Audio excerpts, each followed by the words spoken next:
Stop number 3 on the Wiesmann FIBT Bob and Skeleton World Cup Tour. We're in British Columbia on the west coast of Canada, the sliding centre at Whistler. The top of the ice there, familiar to all 2010 Winter Olympic fans. And there is the track wending its way down this hillside. Hello everybody, I'm Martin Haven, alongside me Helen Upperton, ready to call the race as we get 20 down to 1 to decide the gold medals for this third men's two-man bobsleigh race of the season. And Helen, as we get into the second heat, we have got a very tight race on our hands. Yeah, Whistler's host to some of the more exciting bobsleigh competitions, with it being the fastest track on earth. A great venue, lots of speed, lots of interesting lines, as we saw in the first run. Stephen Holcomb is the man who leads the field by just 300ths of a second from Lyndon Rush, but this man, Francesco Friedrichs of Germany, looking for his third career World Cup podium, his third straight World Cup podium. Pretty amazing for a young, up-and-coming pilot, great athlete, great starts, potentially his third medal of the season. And in the last two races, it's been USA's Corey Butner who's gone 1-2 with Holcomb, but Lyndon Rush is in second place, just 300ths behind. He won from the winner's box last season when he took the gold medal here in the two-man. Can he do it again? Well, one man says no. Make that two men say no. Stephen Holcomb and Stephen Langton. 3 different nations, 3 different sleds, 3 very different drivers in the top 3. Holcomb holds a hair's breadth of a lead. Well, Helen, 300ths of a second, absolutely nothing in it, is there? Yeah, and I mean, we'll see that difference change just from the start times alone. That deficit is going to change just after the first 50 meters, so should be a really exciting second run. And Lyndon's looking for redemption after a crash in the two-man last week in Park City. So. Oh, yeah. Well, he was going quicker than anybody at that stage. He had set the fastest times. Nobody had gone that quickly, and indeed Lyndon couldn't quite handle it either. Rolled out of the race, much to his disappointment, but now he's in the perfect position. The only race in Canada this season, and he is primed to try and take it from Stephen Holcomb. There are your top 10 after the first heat. 20 of our 26 starters go through into Heat 2, and they will go in reverse order, which means Switzerland won in 20th place. Rico Pater, 400ths behind John Jackson at Great Britain. They'll be the first couple of sleds out, and everybody who gets to the ice will have a handy or slight lead, at least, over the sled that will follow, that they are chasing, rather. So there is your start draw, 20 down to 1. John Jackson of Great Britain, one of those who had a bit of a problem at the start. The drivers try and get in as late as they can to get maximum speed into the sled, but that means they're very close to the bottleneck at the top of the track, and Jacko, one of those that rattled into the wall. Yeah, and Whistler is actually an interesting start because it's very steep and very fast, and so if the drivers don't jump in that sled quick enough, they're out of the grooves and heading straight into that wall, which we saw a lot of pilots hit that left wall at the start. Well, the first heat was a daytime race. The second heat, it's a nighttime race. Lights are on, great illumination down this track. It is, of course, the most recent bobsled track in active use. Sochi is just kind of coming into active use. So great illumination, great view for the fans and for the drivers, and for our point of view, for the TV cameras as well. That changes the feel, I guess, for the driver, because you get a different amount of glare. Yeah, a little bit different visual response, but I think, like you said, I mean, great facility, great lighting, and it's a beautiful evening. And we actually might see the speeds pick up a little bit here in the second run. As the sun goes down, the temperature drops, the ice could potentially get a little bit faster, which will be really interesting to see here as we start our second heat.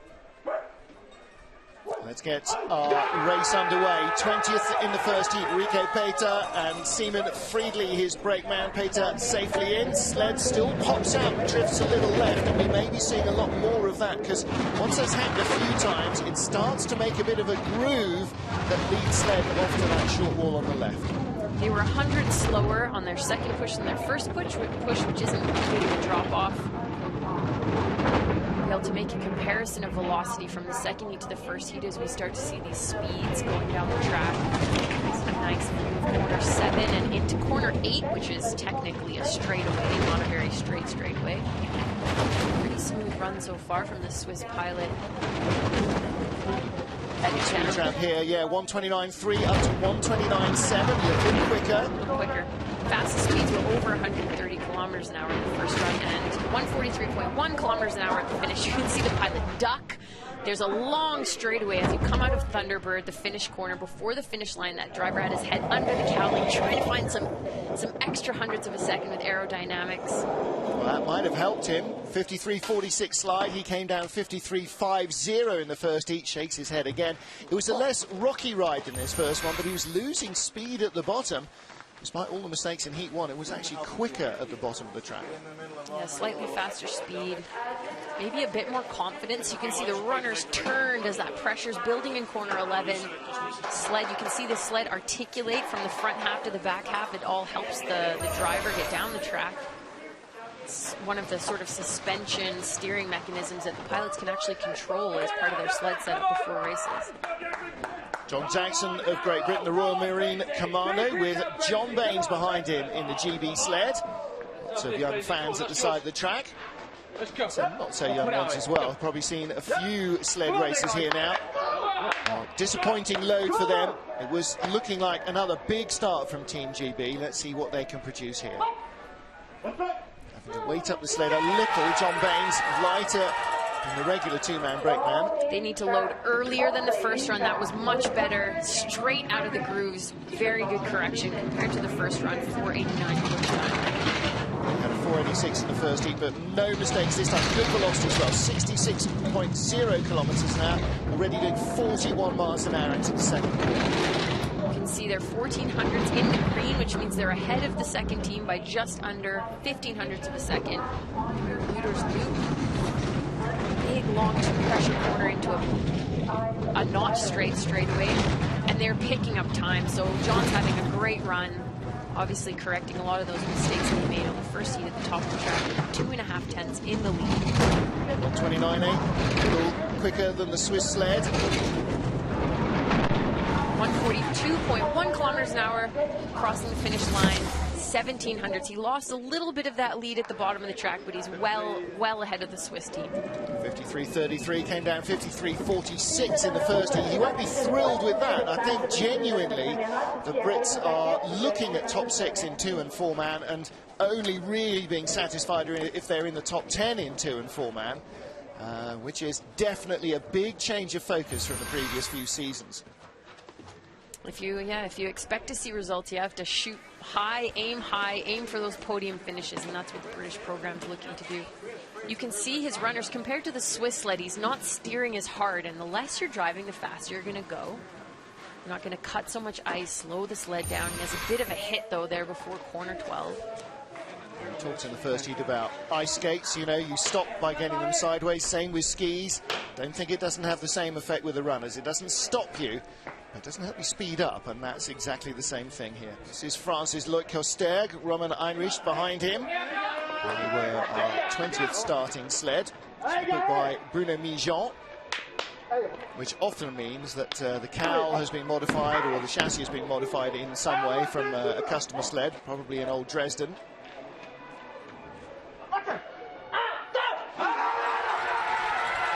Every team has a different way, in the same way that you have a snap in football, you know, different way of calling it. And off they go, going on 2. Straightforward stuff.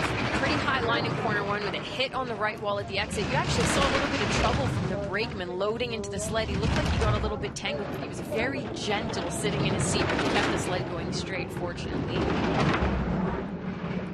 498, a 10th down on the Great Britain sled. They were only 600s up at them from the first heat, so 1500s back at the moment, 2800s behind. I'd expect to see the British move ahead of this French team after the mistakes that John Jackson made in the top part of the track on the first run. 4 tenths, you can see how big of a difference it's creating here in this bottom. A hit before corner 12, coming around Thunderbird. Well, safely down, little bit of a worry, but not too much. 54.03, that will drop him down to the foot of the top 20. Nobody outside the 20 gets the second heat, so you can't drop any further out, but yeah, Romain banging his head there with a little bit of frustration. I think it's a little disappointing to see them frustrated. For me, it was a great race for this pilot. He had nice lines, nice driving. His first time on the Whistler track, fastest track in the world. I think he should be pretty proud of what he's accomplished. Yeah, no crashes for the French either, so they're not alone in that, but certainly, as you say, for the first time on the track, you know, driver who's only been on ice for 2 years to come here. This track, like Altenburg, like Lake Placid, has a, yeah, just a certain reputation. Yeah, exactly right, exactly right. Next up, Monaco's Patrice Sauvel, probably at the opposite end of the experience scale to Loïc Costerg, his relatively near neighbour, and another francophone, of course, the Monegasques. Patrice and Seb both speaking French, among other languages, and again, Bruno Mijon built sled. This is actually Patrice's first race where he's had a second heat and been in the top 20, so I'm sure they're happy about the position that they're in. And that was a huge skid. That's a load from the brakeman, potentially causing that type of an issue coming out of the grooves. He's obviously regained control of the sled, and the line from corner 2 so far through 3 has been fine, but he's 0.4 of a second back. What's that going to do to his concentration and his focus then? With the amount of experience Patrice has, I would hope to say not a lot. I think it looks like he's back on his nice controlled lines. Oh my word. As I say that, there's a power slide down the bendway into corner 9. He's going to fall back some spots here with mistakes like that. Yeah, at the foot of the top 20, but he, as you say, first time this season in the second heat. And for Sebastien Gattuso to get a phone call and to rejoin the World Cup team at Whistler is one thing, but a rocky ride like this is just going to remind him maybe why he's not been in the sled for the last couple of years. 54.35 slide. That's a full second slower than his first, and any number of reasons why, starting before the first turn. Yeah, it was definitely the trouble. Definitely started at the top of the track. We saw 2 big mistakes on this run: the load at the start, and then the very big skid from corner 7 all the way to corner 9. We've mentioned before, it's like pulling the brakes. Yeah. Seb just taking a while to get out the sled. I think he got winded by a couple of those I actually taps. think the sled jumped out of the grooves before the grooves. Oh yeah, he definitely ran too far. You can see the grooves ending, and as the brakeman jumps in, the pilot has to have control at that point. The track is flat. There's nothing keeping it straight except the driver's steering ropes. We could clearly see that Gattuso did not get in straight. He got in one shoulder first, and then that meant his weight was thrown to the right, so the sled got thrown to the left. That's Newton's third law of motion. That's a very big skid. Actually, the front right bunk is on one wall, and the back left bunk is on another, so... Locking the track. It's tough to see after a really good first run, but... 2 heats, top 20. Well, they got the team back together, and they're on a mission from good. Jürgen Loacker and Markus Sammer for Austria. And they were 0.81 off the lead. Our current leaders of Great Britain, John Jackson and John Baines, were 0.92 off the lead, so 11 hundredths of a second. And we said this in the first heat, and it bears saying again, 11 hundredths of a second. We say it's like a lifetime, but actually it's a breath in the wrong place almost. 4:99 push time, same as the first heat. We're 100 in the green over the British in the lead. There's not a lot of time to work with. He's going to have a great run. He's already 500ths back. It just shows how much time you can lose in one corner in this sport. British started a 1/10 of a second in front, and we're only 11 hundredths behind, so they're going faster and they've got a quicker run. They took away that deficit. Now the question is, can he narrow the gap from 9 on down? Looking to see a speed here out of corner 11 of over 130 kilometers an hour, 128.7. Isn't happening for him. I think the Brits are going to stay in the leader's box unless he ignites the afterburners here somewhere. 142.3, a fraction quicker than GB, but not enough, Helen, to take the lead. Third place, 53.63. The Brits stay in the leader's box. Rico Paige of Switzerland, who was last in the field, or 20th in the field, he's now in second place, so he's picked up 3 spots as well. Not a bad run from Loacker. He wasn't having the same kind of troubles at the start. Good load from the pilot and the brakeman. Little message there. I'm not sure if Jesse Lumsden is standing for election anytime soon, but clearly he's got 1 vote should he ever consider it. Gotta have loyal fans to come out and stand in the cold for these winter sporting events. Oh, and while we're talking about loyalty, big heads up to the track crew and to the TV crew as well. They've been out there standing on sheet ice, getting cold all day long. And we have another race to go after this as well. So it's going to be a late call tonight. Next up, Martin Gallagher of Switzerland. Abe Morlew behind him in the Swiss 2 sled. Swiss 1 is currently lying in second behind our race leaders, Great Britain. Remind you, we're going 20 down to 1, so last to fast. There are the Brits. Showing off their mustaches. Yeah, a bit of Movember action going. Shot of the D-rings, the steering ropes for the pilot. You can see how small that gap is that driver has to shoot his feet on either side of the steering ropes and get a hold of those handles before the grooves end at 50 meters. Well, Martin Gallagher, 2 crashes in training, and don't forget that's only 6 runs in total, so a third of them he's gone down the wrong way up. Helen, that's got to mess with your mind a bit. Yeah, it's tough to bounce back after a crash, especially on a track like Whistler that's so fast. He's good push time, 100 faster than his first run, and he's in the lead right now, 600s ahead of the British. Smooth lines. The driver often is the one that gets less of a battering in a crash, but when you crash at these speeds, I mean, think about crashing your road car with the airbags and stuff going off at 90 miles an hour, you know you've been in an accident. Yeah, 700s of a second. I think he lost a little bit of time to skid from 7 to 9 down that bend wave, or 8. It's just a bend in the track. 41.6, slower than the Brits. He tucks his helmet to the line, but not enough. GB starting to climb the order a little further. 53.65 slide for Martin Gallagher. First run 53.31, so all sorts of dramas creeping in there. 3/10 slower. Yeah, but good run considering how tough of a week he's had. Great race, smooth driving, no real problems in the track. So for these guys, like everybody else, I guess a week off is probably not a bad thing. Abe Morlew, the brakeman there, looked like he was limping. I wonder if he's just tightening up. Hello, shots. There's Martin Gallagher. Abe Morlew, yeah. Potentially an injury from the brakeman. Yeah, did look like he was limping a little, and he's just gaining his breath. It's really what you don't want early in the season. It's inevitable eventually that anybody sprinting downhill on a surface like this is going to pick up an injury or two.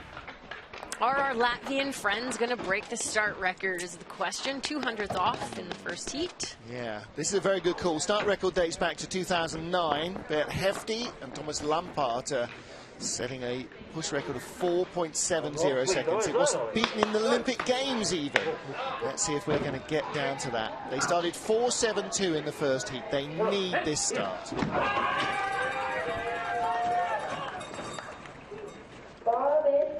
Clean load, far run from the brakeman.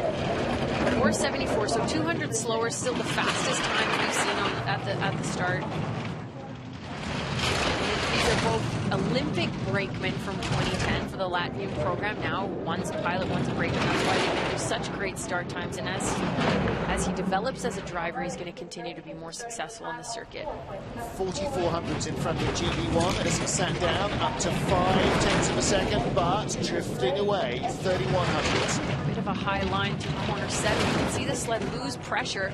Big wave in 11. Late entry into 12. Ooh, 2Ks down. This could not go well. It's 2/10 of the lead, but he's going to lead some. This is going to be tight as he crosses the finish line uphill. Yeah, he hasn't got the speed of the British sled, but he just hangs on. 53.50. Just clings on to the lead now. John Jackson slide 53.33. So still 1700s quicker. If Jacko had had 2 similar runs, then we wouldn't be looking at him clawing up the order towards the top 10. He'd have been in there and moving up. Well, it is Oscars Melbardis who takes the lead. Thomas Triskins, his brakeman there. Looks like he's limping too. Maybe bashed his knee while he was jumping into the sled. The brakemen ran a little bit far. They were lucky with their exit of those start grooves at 50 meters to stay straight. You can see a big wave in corner 11 here, very high line, and you're going close to 130 kilometers an hour. You have to stay on top of the steers. This is where the trouble can start. He fell behind a little bit at the bottom of the track. I think that's where he started to lose some time to the British. And that's where you start to lose the confidence as well. You're not confident that you've got the timing right to let it go. He's got tape there on his back of his right leg. I wonder whether he is nursing something there down Oscar's Melbardes. Next up then, quick getaway for Simone Bertazzo and Francesco Costa of Italy, 13th after the first heat. They're only 1200s in front of our leaders. They start slower, so they're immediately behind. So let's see if he can keep himself on track. 400 slower push than the first run. 800s behind our leaders, the Latvian team. Good run so far. Skid from corner 5 to 6. Bertazzo's a good pilot. Very experienced, you know. Drives on a track, mostly Cortina, which has been closed for years. Very technical track, so a track like Whistler's not going to be too intimidating for a pilot. Grew up driving in Cortina. 29.3, decent speed, 80.5 miles an hour. Got faster than the British sled, just over 2/10 in the lead. Just pulling away from Oscar's Melbardes of Latvia, who's on the left, Damon Striskin's on the right. Antonio Tartaglia watching their performance at the start and all the way down the run.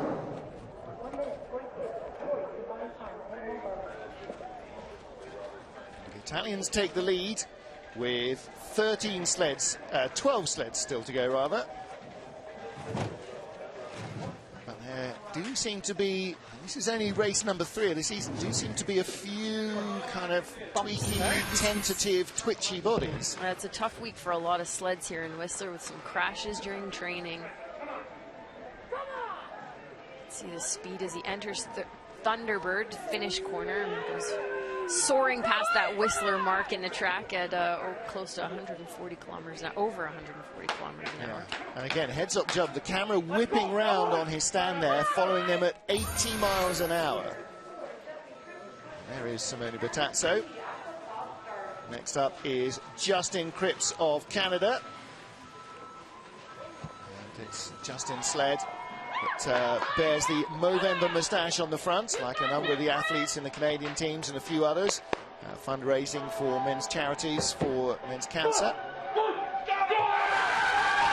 Canada team.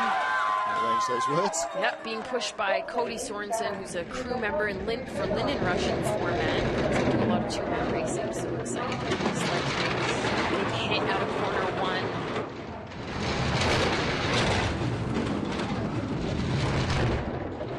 Smooth line so far. Seems to got back in control of the sled after that mistake. He's in the lead. See the second pressure here, corner 7. Sliding down off the corner a little bit, but still 1500s ahead. He might lose some time here in the bottom portion of the track because of that mistake in corner 7. He's dropped a couple more hundreds. 128.7, a little bit slower than our fastest speed seen so far on the second heat. Only 500s in the green. This is going to be really close as he crosses the finish line uphill. Oh, it doesn't get any closer. I almost said at the beginning of the heat, actually, that we have no ties in the field, which is definitely not the case last weekend. We do now have a tie. We have a joint leader. Italy and Canada are the leaders with 11 sleds to go. It's crazy to think that a sled can be tied, covering 3 kilometers of track, traveling over 140 kilometers an hour. It's such a tight time margin.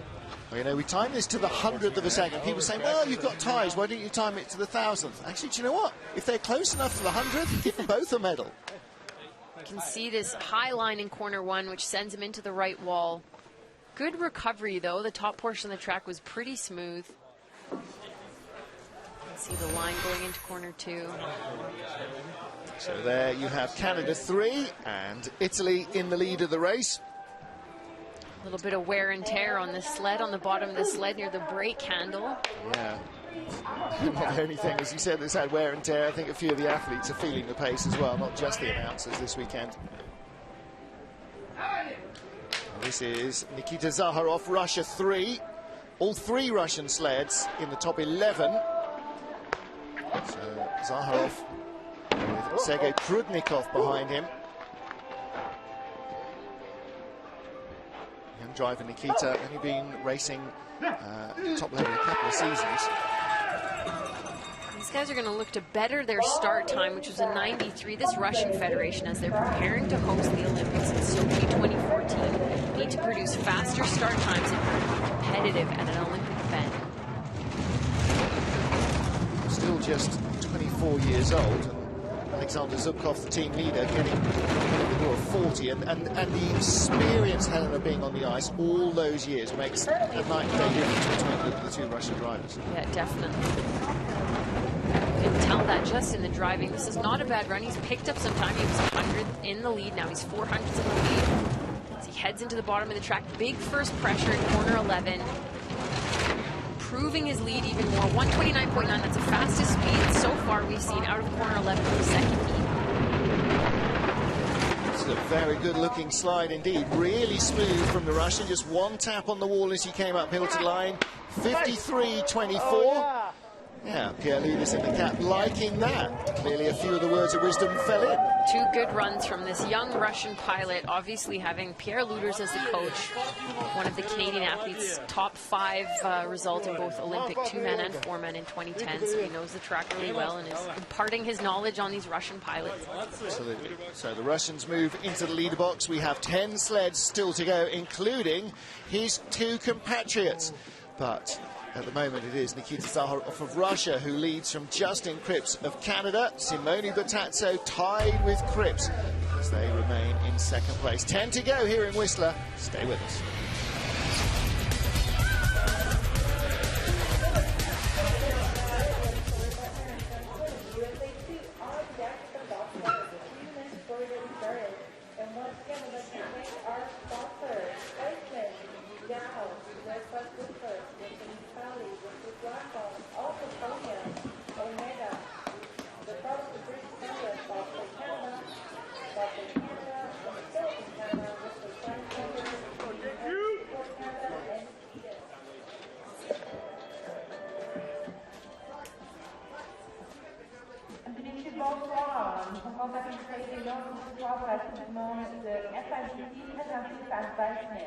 Le commentaire pour cette Coupe du Monde, Biden, down, les autres questions, la désolation, le département, un nouveau quotidien, on est là, la progression du Sénat, parce que les gars au Canada, le camp de la Whistler, la Canadienne et à la. Merci, votre plateau.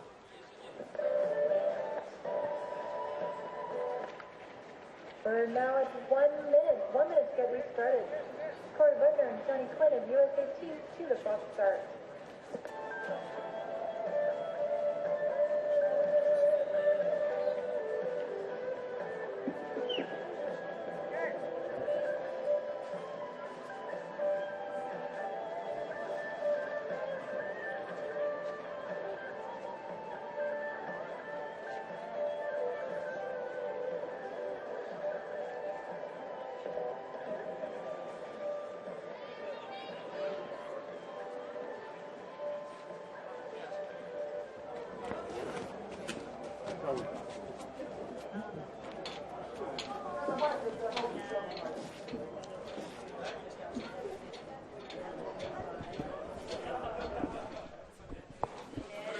Welcome back to the Whistler Sliding Centre, round 3 of the Wiesmann 2-man Bobsleigh World Cup. 10 sleds down, 10 to go, and this is the USA's Corey Buckner. Now, Corey has been in the silver medal position in the 2 season openers this season.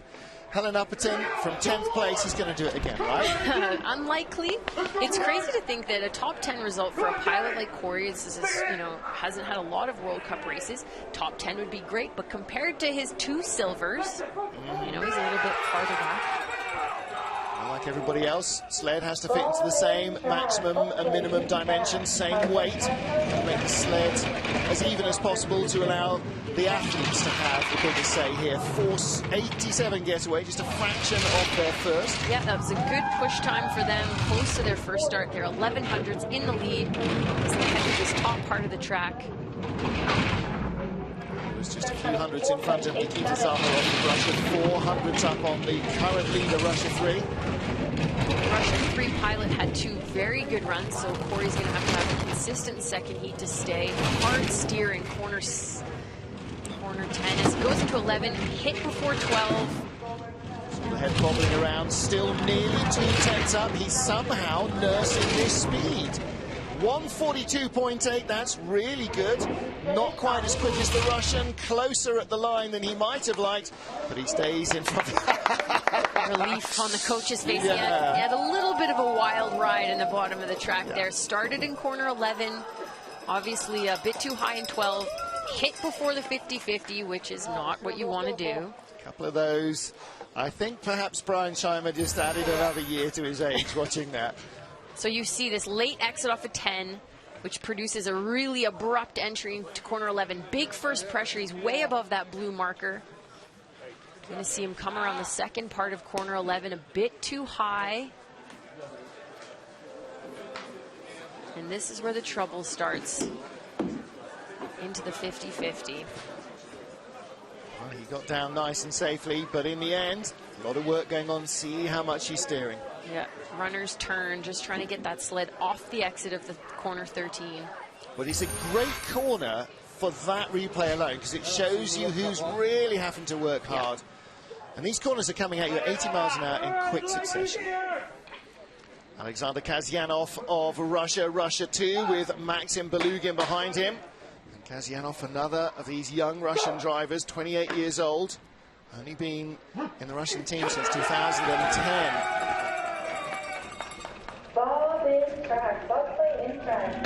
488 was their first push time. They're 100th faster at the start, 500ths in the lead as they head into corner 1. Great exit of corner 1, nice and straight. That's what you want to do at the top of the track. Anytime you touch the wall or skid at the top of the track, you're going to lose all the velocity that you're trying to build on the way down. Let's listen to the sound of this sled on the ice.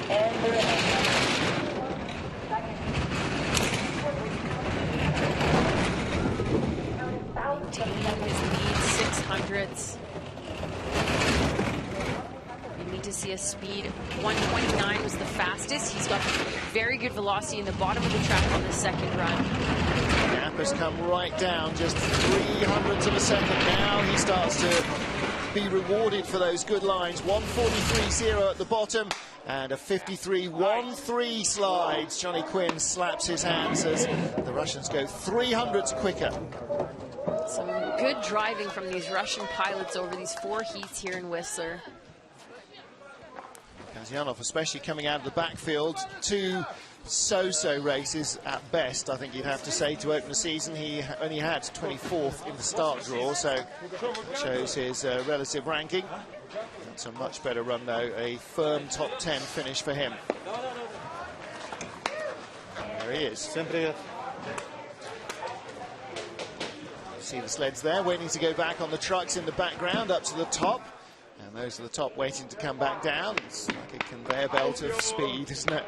This is Manuel Mahata now, 8th place after the first heat for Manny. Is probably going to rank as a disappointment for him on his first ever World Cup weekend, and that was on this track 2 seasons ago, so it's not as if it really holds any ghosts for him. No, definitely. I think he really enjoys sliding here on this track. He's had a lot of great races here.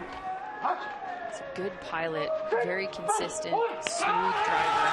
Well, they didn't have a great start, only 13th. That's halfway down the field, which is not what you want from Germany 1. Good load, though. Nice early load, straight out of those grooves into corner 1, and a really good exit of corner 1. 66.3 kilometers an hour after the second corner. I mean, you're 2 corners into the track.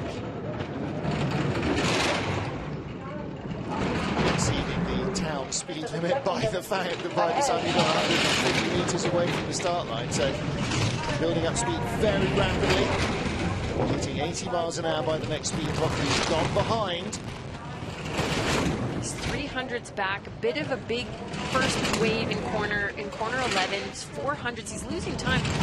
129.5, a bit slower than the Russians, 0.4 kilometers an hour slower. This is going to be very close as he crosses the finish line. 144, good speed. Is it enough to bring him back? Just. And you know what? Exactly the same time as the Russians in that second heat. So he survives only on the 200s that he had from the first heat in his back pocket. Yeah, it was a very good run. I was surprised a little bit. The Russian must have had a very good top part of the track because Mahata was behind halfway down and managed to catch back up again in the bottom couple corners.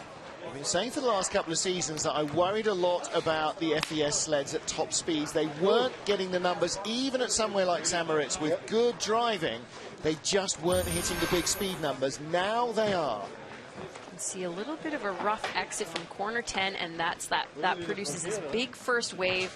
We've seen some sleds above that blue line. That's way too high in the first pressure of corner 11.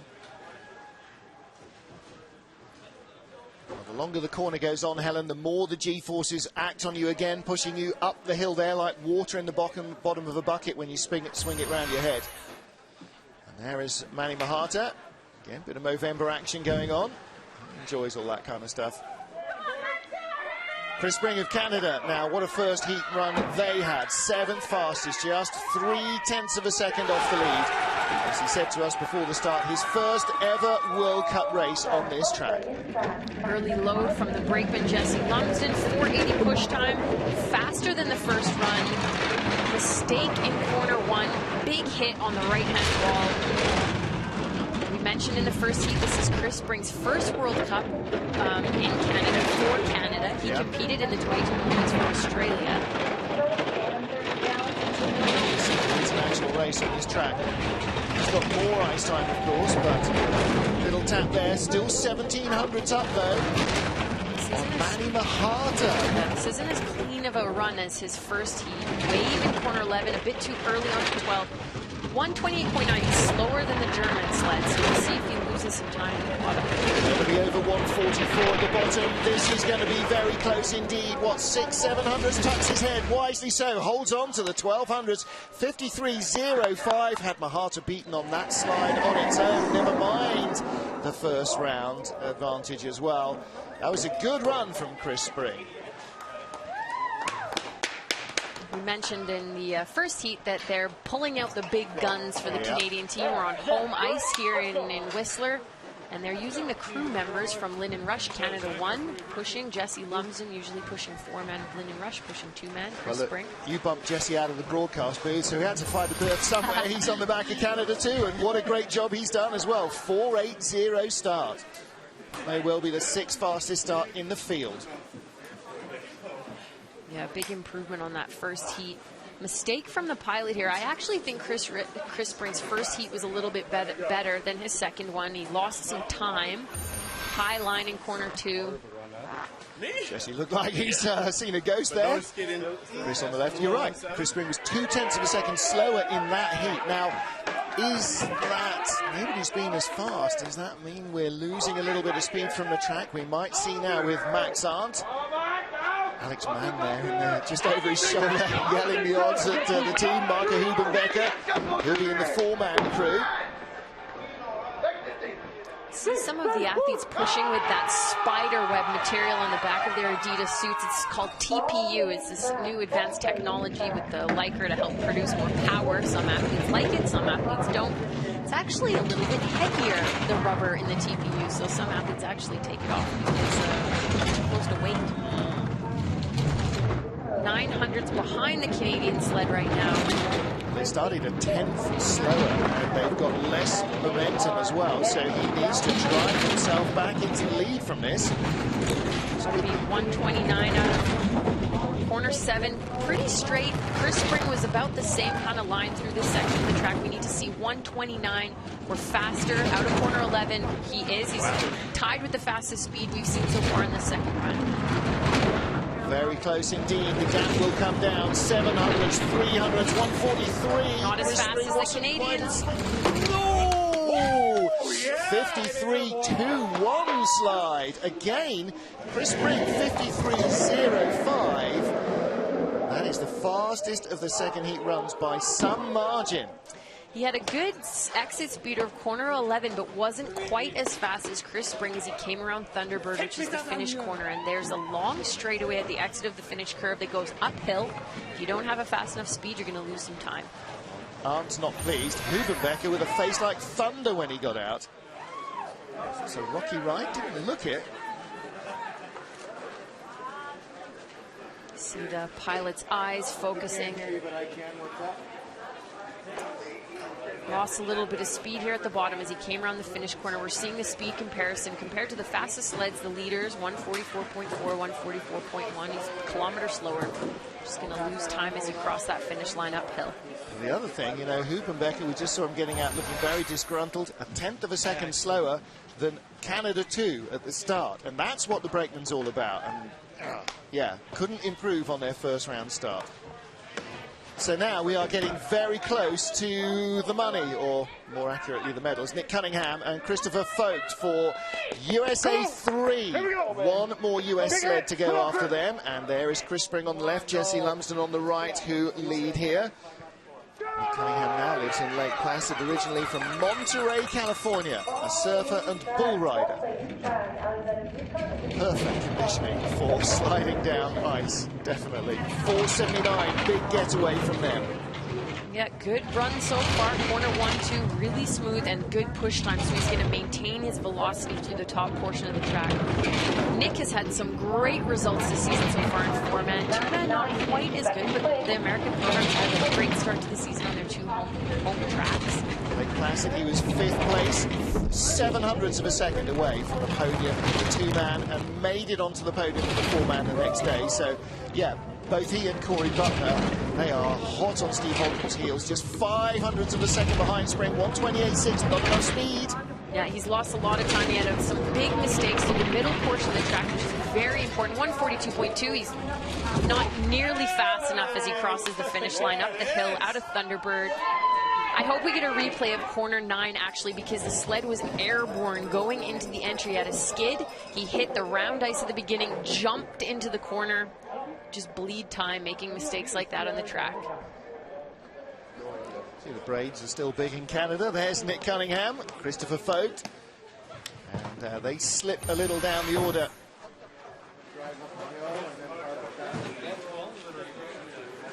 You can see the line here as he comes out of corner 9, a little bit too high, skidding a little bit at the exit, and you're going to see the sled jump into the entry of corner 9 because he's too close to that right wall. Watch the back runner go airborne. Just fall into that depression where the corner starts, don't you? Yep, we call that the depths of hell in the Canadian program. You do not want to be down there.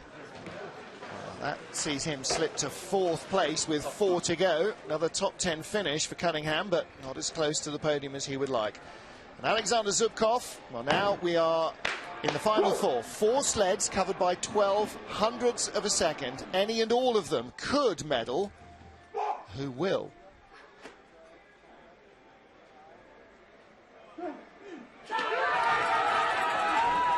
The brakeman had a little bit of a slip at the start there. You could actually see his whole body turn sideways over the first few steps.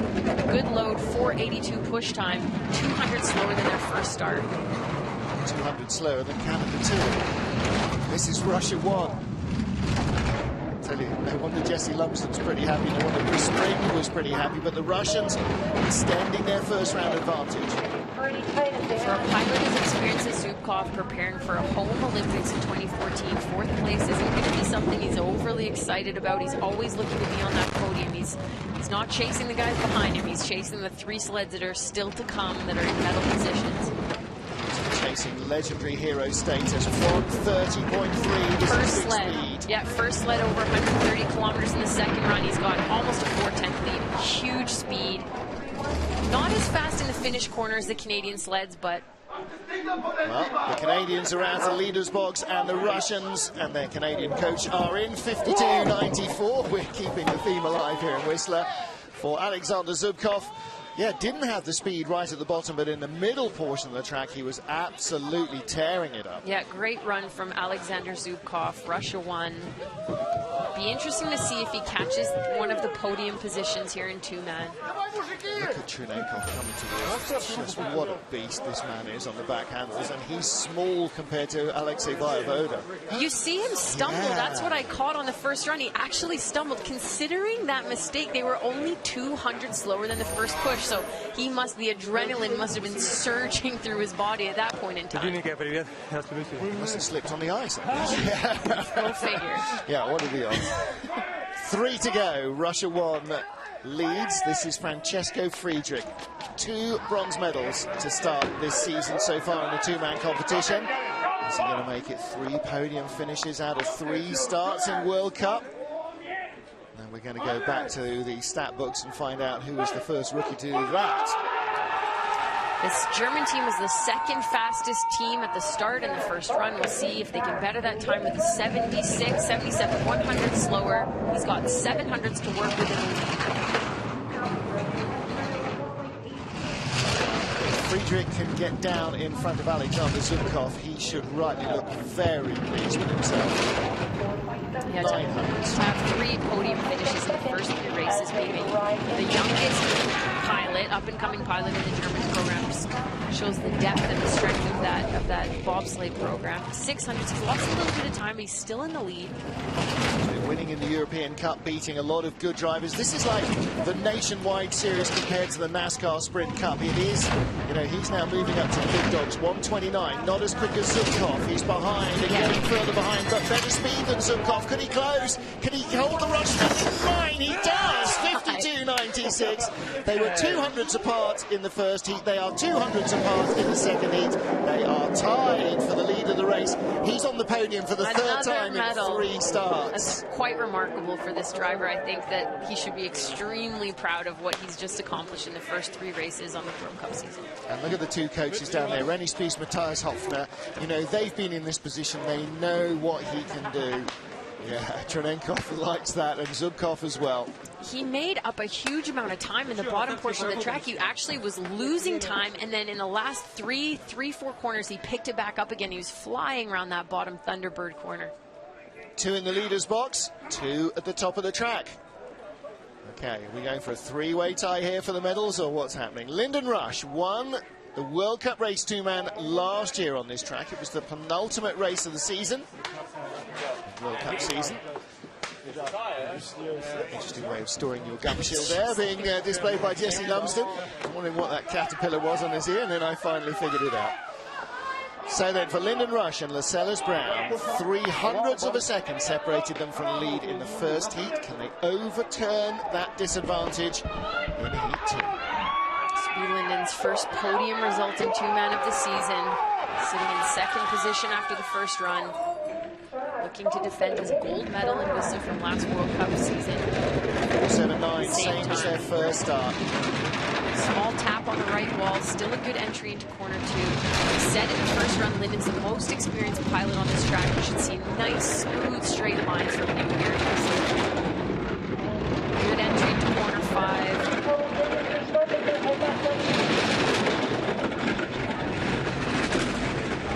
These long two-pressure corners here in Whistler. There's lots of time to lose speed or pick up speed. He's still in the lead. 130.8, great speed coming out of corner 11. He should increase that advantage he's got on the Russian team. Just be a quarter second by the line, 2/10, 144.8, very good speed as well, quicker than anyone else. It's 3/10 of a second, 52.73. Wow, okay, so there is the marker for Stephen Holcomb. He has to have a 52.70 or better. And actually, this is 2 Canadian sleds in the top 6. It's the first time this has happened this season as well, so it's a good result on home ice. Absolutely right. I think Lyndon will be really happy with that after a tough week in Park City in two-man. Lascelles as well, obviously. Yeah, absolutely right. You can see the slow-mo replay here. Lyndon's using a colored visor, helps with the glare from the lights or the sun.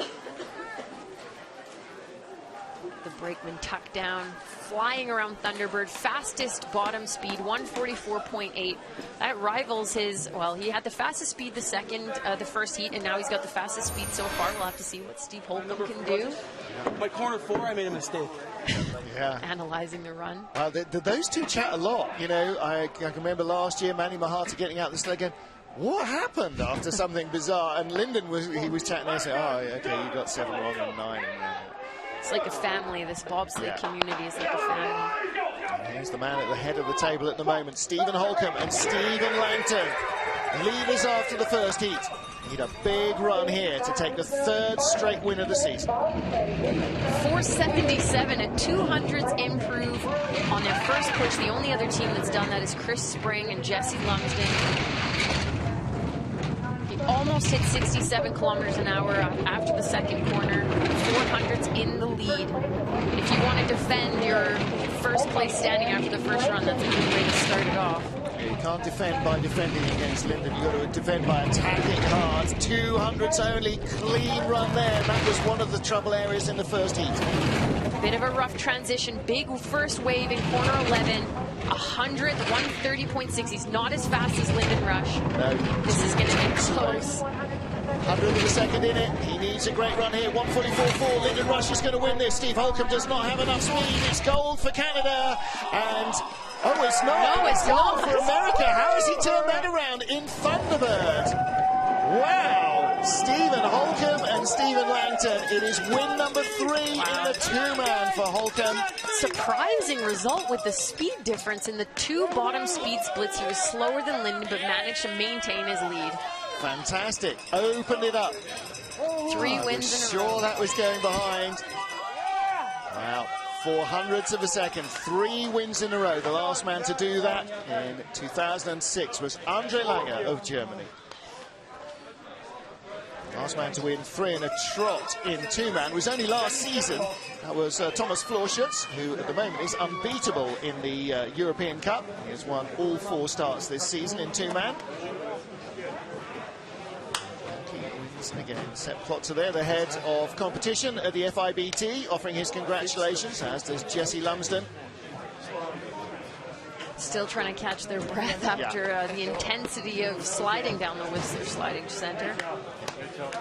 We talked about it a lot last week, how much time you spend running, sprinting, lifting weights, training, thinking, plotting and planning for 55 seconds, 54 seconds or whatever it is on the ice, and still they've given everything there is to give. This must feel pretty good for Steve Holcomb. He won the 4-man at the Olympic Games in 2010. 2-man not as good of a result, so it seems like he's getting some 2-man redemption here in Whistler. Absolutely, and of course in Lake Placid in February, 2-man and 4-man world champion. So he's had a World Cup 4-man win, but 3 straight in 2-man. It's a great second push from Steve Langton, improving by 200s. That's not very common in bobsleigh, to improve your start time. Well, we've got to ask, what is it that he is doing different? Last year he was all about the 4-man and the 2-man. You know, he said last year, got to concentrate more on the 2-man, bring my game up. Boy, you know, how do you, in an off-season, go from being one of the best to the best? Yeah, potentially it can be equipment. I see he's driving a sled built by Todd Hayes. They're usually driving Bodine sleds. It could be a material difference as well. I believe that one actually is a Bodine, so it's a familiar sled to him. But still, you know, I guess it's that mental imagining. You imagine what you're going to do in the sled, and he's going out and doing it. Stephen Holcomb wins the gold medal for the 3rd race in a row. All 3 races, of course, in North America. We will have to wait and see what happens when we get to Europe. In a fortnight's time at Winterberg in Germany, we'll have words from our winners in just a moment. Stay with us.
would you? Look at that. The beauty of the Whistler Sliding Centre and the village just down the hill of Whistler.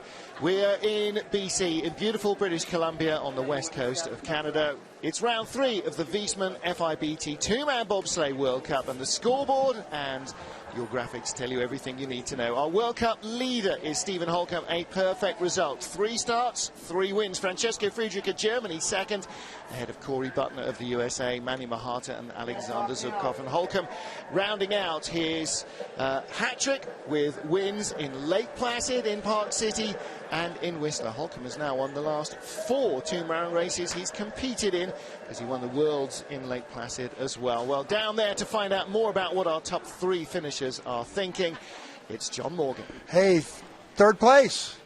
It's okay on this track, huh? Да, все хорошо. Гонка была великолепна. Интересно было. Всем спасибо, кто болел. Your Bregman okay? Yes, very good. Congratulations. And also for the Germans, Bo, you picked up a lot of time on the bottom part of the track. Did you feel a good run? In the upper part of the track, the run was not so good like in the first run, but the push was very good and the lower part was good too. Good. First medal for you? Yeah. Congratulations. Thank you. Now over to the silver medal. Last year you won the gold medal from the leaders box, but you got to be pleased with 2 good runs. Yeah, it was not a bad day, I guess. We have to start somewhere, and last week was sort of rock bottom. And so we're just sort of, this feels a lot better than last week. But you got to give credit to these guys. They came into our backyard and beat us. It's pretty impressive. Well, good luck in the 4-man tomorrow. Nice silver medal.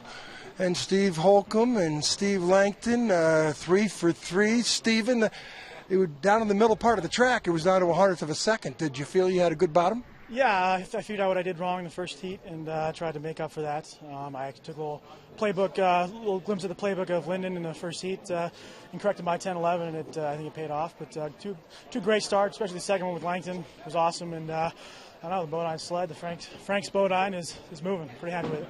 Congratulations, United States. Well, 3 in a row for Stephen Holcomb, and tie for 3rd place, Francesco Friedrich, with Yanis Becker, his brakeman, for the first time on the back of that sled in the 2-man, tying with the Russians Alexander Zubkov, Dmitry Cherenkov, Linden, Rush and Lascelles Brown taking silver medal, and there are your gold medal winners. You have to tighten that up a little, guys. The camera guys don't have far back to go. Stephen Holcomb, Stephen Langton are race winners here. World Cup number 3 in the 2man 2man Bobsleigh series, and they have a week off after this to head to Europe and get ready for the 2 races pre-Christmas at Winterberg, Germany and Eagles in Austria. And that is it for the 2-man from Whistler. Don't forget, we have women's bobsled action still to come. Stay with us.